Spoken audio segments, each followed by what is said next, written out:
Hi everyone, so this is a Renee response slash rant video in relation to Becks from Weasley's My King 09. She did a fantastic video on feminism and YA, and then Meaghan from The Book Addict did her own video response to that discussion, and it was also great. So thanks girls, and Becks said I could do my own video response, so thank you, and yeah, please don't everyone hate me. This is probably going to be in two parts because I rant and I can't shut up.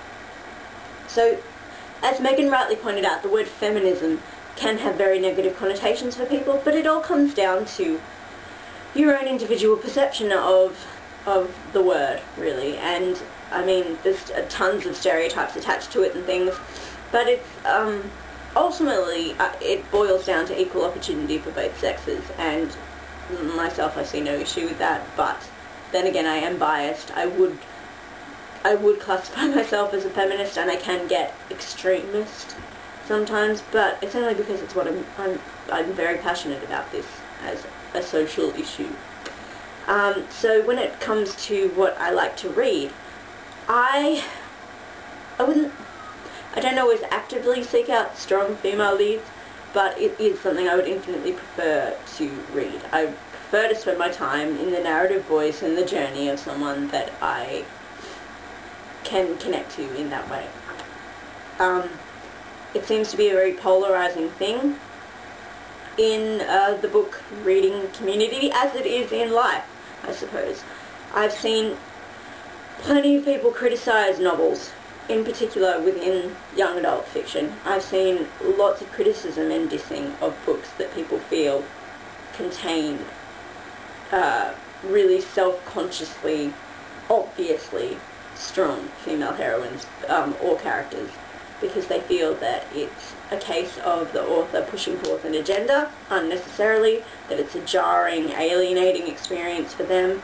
They feel that it puts up a barrier between them forming any connection with this character. Also, for a lot of people, it can be an insulting, offensive sort of thing, because I mean, it comes down to your own attitudes and beliefs, so if it's challenging or questioning something you believe in, then obviously that will be an issue for you personally. Likewise, however, I've seen on Goodreads.com, for example, I've seen tons of lists, like book recommendations, miles long, all centered around the idea of a strong female heroine. And I mean, essentially it comes down to what your definition of, you know, a strong female is in literature. As Lara from Lara Elwing rightly pointed out, you don't always need to be reading about a female who is fighting all of her own battles and refuses to let anybody save her and all that sort of thing.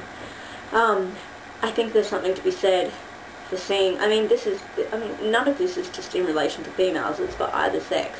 There's something to be said, certainly, for seeing the vulnerability and, you know, the flaws and moments of weakness in a character. Because, I mean, that gives them light and shade, it makes them more three-dimensional, more genuine, all that kind of thing. By the same token, though, I think that, I mean, I personally take a lot of issue with the idea of a female's worth and personality and strength, in however you want to classify that word, within a book, especially in relation to the you know, the narrative tool of romance, because that's such a driving force in so much young adult fiction. It's for a lot of people, it's what you'll pick up a book for. You want a good love story in there somewhere, and that really seems to have this impact on all the characters that it affects. For me, often in a really negative sense.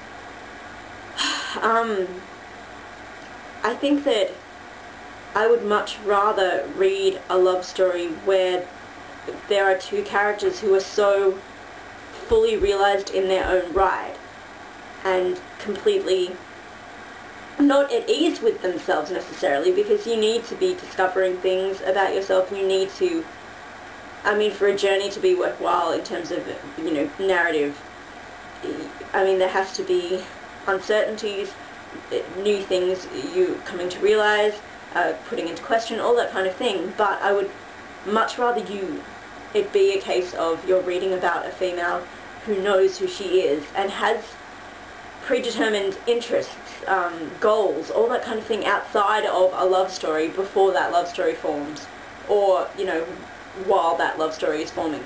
Because it tends to be the case that the love story will sweep in and that takes over everything, and that kind of suffocating, narrowing world vision.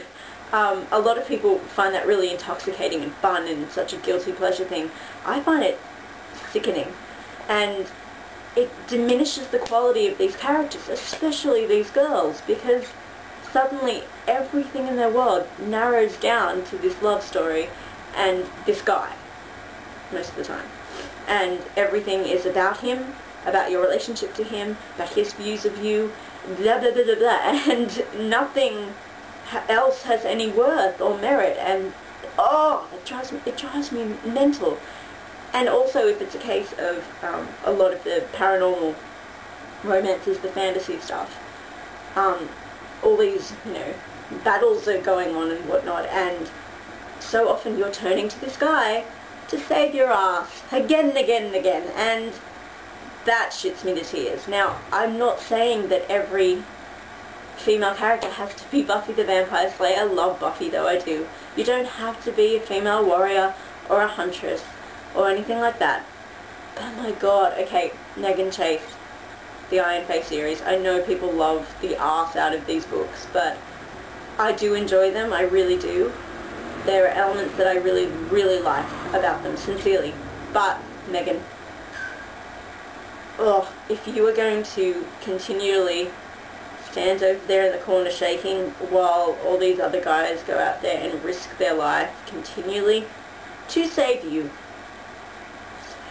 I don't care if you're not innately equipped with physical, you know, capacity and the skills to fight your own battles. Try. That's it comes down to, I think, another thing is a question of bravery in females. Like, I'm not saying that it's admirable to be foolish and reckless in terms of the situations you put yourself in, but if you have to defend yourself, at least try, please. Maybe it's a wish fulfillment thing, because I can't sincerely say what I would do in any of these circumstances. I mean, the point is that they're so seemingly out of the norm that it would be hard to imagine, if I was in their shoes, what would I do?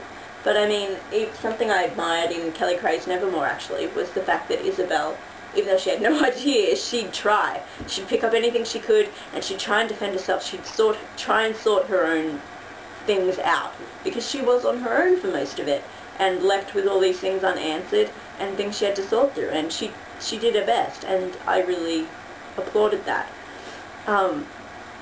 I think that, I don't know, it's just, it comes down to, I would much rather spend my time in the company of a female who knows herself enough to be able to define herself outside of a relationship, outside of the feeling she has for somebody else, and can navigate her way as effectively as she can through her own life, off her own back.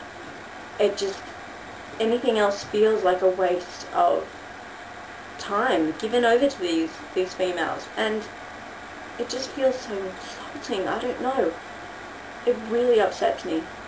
I'm ranting too much, so I'm going to make part 2 of this video. I'm not really making any sense either, so I'm going to go back to my little list here and try and work out my thoughts.